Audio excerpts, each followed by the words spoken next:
मुस्लिम प्रॉपर्टियां जो वक्फ बोर्ड की हैं, इसके मैनेजमेंट में और उनकी इनकम को अकाउंट्स में ढंग से करने के लिए ये वक्फ बिल की अमेंडमेंट आ रही है और इससे फायदा ही होगा, कोई नुकसान नहीं होगा। विपक्षी लोग सिर्फ विपक्ष के नाते इसका विरोध कर रहे हैं।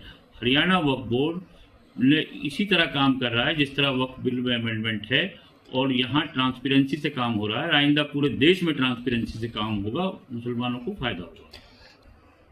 जिस तरह हरियाणा वक्फ बोर्ड की सारी प्रॉपर्टी ऑनलाइन हमने कर रखी है, जीआईपीएस मैपिंग करा रखी है, इसी तरह पूरे देश में होने वाला है। तो इससे फायदा होगा कि जो अनऑथराइज कब्जे प्रॉपर्टियां हैं वो लोगों के सामने आएंगी, उनकी इनकम होगी और उससे मुसलमानों को फायदा होगा उस इनकम से। ये विपक्षियों द्वारा एक लोगों के अंदर अफरा तफरी फैलाने के लिए, गलतफहमी पैदा करने के लिए एक अफवाह झूठी चलाई गई थी।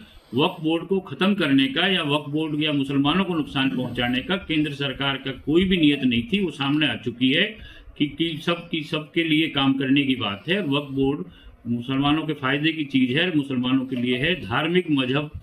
धार्मिक और मजहबी चीजों से सरकार ने कभी भी कोई छेड़छाड़ नहीं की। हरियाणा वक्फ बोर्ड ने, हमारी मौजूदा सरकार ने इसको नियमों में सरलीकरण भी किया है और उससे वक्फ बोर्ड को फायदा हुआ। वक्फ बोर्ड हमारा अच्छी तरह काम कर रहा है। बीच में दिक्कतें आई थी 7-8 साल पहले, लेकिन अब वो सब दूर हो चुकी हैं और उसके बाद वक्फ बोर्ड की इनकम अब लगभग 27 करोड़ रुपए के करीब सालाना है। सर, लगता है कि बिल आने से जो वक्फ की प्रॉपर्टियों पर नाजायज कब्जे हैं वो उनको खाली कराया जाएगा।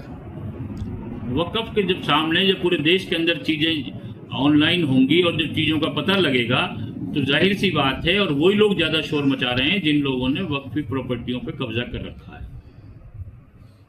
तो बिल से हाँ, जब नाजायज चीजें सामने आएंगी तो सरकार उसमें सुधार करेगी, वक्फ बोर्ड उसके अंदर एक्शन लेंगे और उसके अंदर उसका फायदा होगा।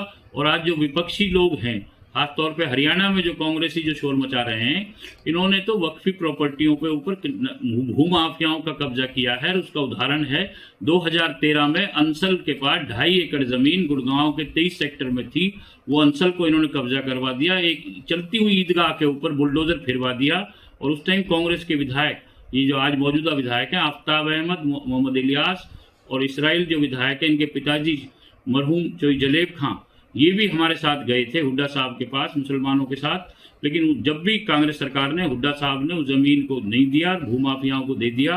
और अब भी वक्फ बोर्ड की रोहतक में जमीन है जो कानूनी तौर पे वक्फ बोर्ड के पास है 1990 से, उसके ऊपर भी इन्होंने सवाल उठाया है कि वक्फ की प्रॉपर्टियां छिनवाने में कांग्रेस का हाथ है और भारतीय जनता पार्टी ने वक्फ बोर्ड की मदद की है।